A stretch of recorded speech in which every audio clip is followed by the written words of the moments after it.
नमस्कार, जय हिंद, जय बिहार। मैं हूं आप सबका दोस्त वकील सह पत्रकार एस के पंकज। जिसको यूट्यूबर कहते थे ना, उसे आज आप लोग पत्रकार कहने की कोशिश कर रहे हैं और वह सभी बड़े बड़े नामी तथा कथित पत्रकारों को इंटरव्यू दे करके और वह व्यक्ति साबित कर रहा है कि हां, मैं एक यूट्यूबर हूं और मुझे इस बात का गर्व है कि मैं एक यूट्यूबर हूं, मैं पत्रकार नहीं हूं। आमतौर पर एबीपी न्यूज हो, आज तक हो, न्यूज 18 हो और भी बहुत सारे न्यूज चैनल जिनका नाम मैं नहीं जानता हूं क्योंकि पिछले कई वर्षों से मैंने टीवी नहीं देखा।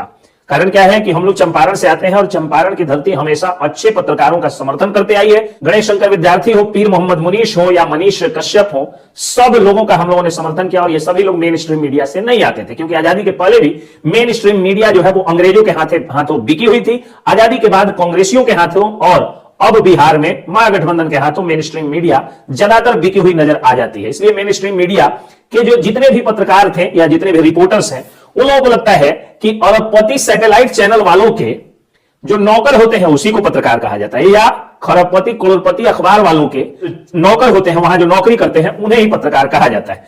ऐसा ये लोग मानते हैं। भले उन अखबारों में इनका शोषण होता हो, भले ही ये अपने ब्लॉक रिपोर्टर्स को 35 रुपए प्रति न्यूज देते हो, भले ही ये अपने ब्यूरो चीफ को 8,000 रुपए की मामूली रकम देकर के और खूब शोषण करते हो, भले ही 3,000 रुपए के महीना पर 4,000 6,000 के महीने पर स्ट्रिंगर रखते हो और उन स्ट्रिंगर्स को कम से कम साल में 5-5 लाख रुपए का विज्ञापन का बोझ ला देते हो, भले ही मजीठिया आयोग की सिफारिशें ये लोग नहीं मानते हो और भले ही पत्रकारों का शोषण करते हो, लेकिन वो शोषित पत्रकार भी अपने को पत्रकार और मनीष कश्यप जैसे स्वाभिमानी और एक सच्चे अच्छे डिजिटल मीडिया के पत्रकारों को ये लोग यूट्यूबर मानते हैं। अब स्थिति यह हो गई है कि एबीपी न्यूज, जिसका रिपोर्टर पटना में होते हैं और मोतिहारी, बेतिया, गोपालगंज, सीवान जैसे जिलों में, आरा जैसे जिलों में इनके होते हैं सिर्फ डिस्ट्रिक्ट कॉरेस्पॉन्डेंट। वो डिस्ट्रिक्ट कॉरेस्पॉन्डेंट भी मनीष कश्यप को कहते थे कि मैं पत्रकार हूं और मनीष कश्यप यूट्यूबर है।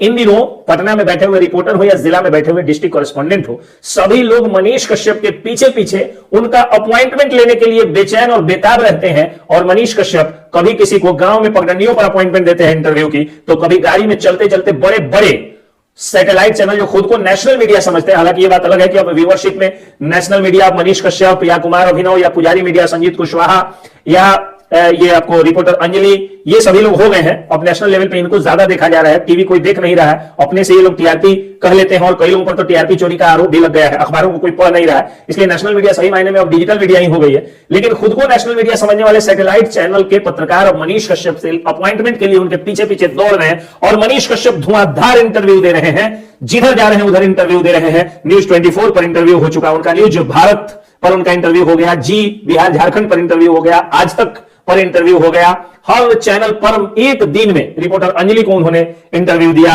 जितेश जी जो है प्रिंसिपल ऑफ न्यूज वाले, उनको इंटरव्यू उन्होंने दिया।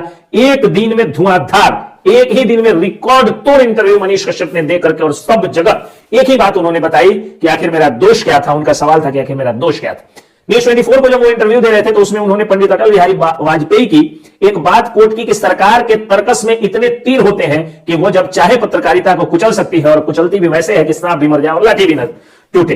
तो उसी तरह से सरकार अपने तर्कस के सारे तीर को मेरे पत्रकारिता के ऊपर यानी मनीष कश्यप के ऊपर चला दी और लेकिन मैं टूटा नहीं, मैं हिम्मत से अपने मां के आशीर्वाद और लोगों के प्यार के बदौलत आज भी यहां हूं।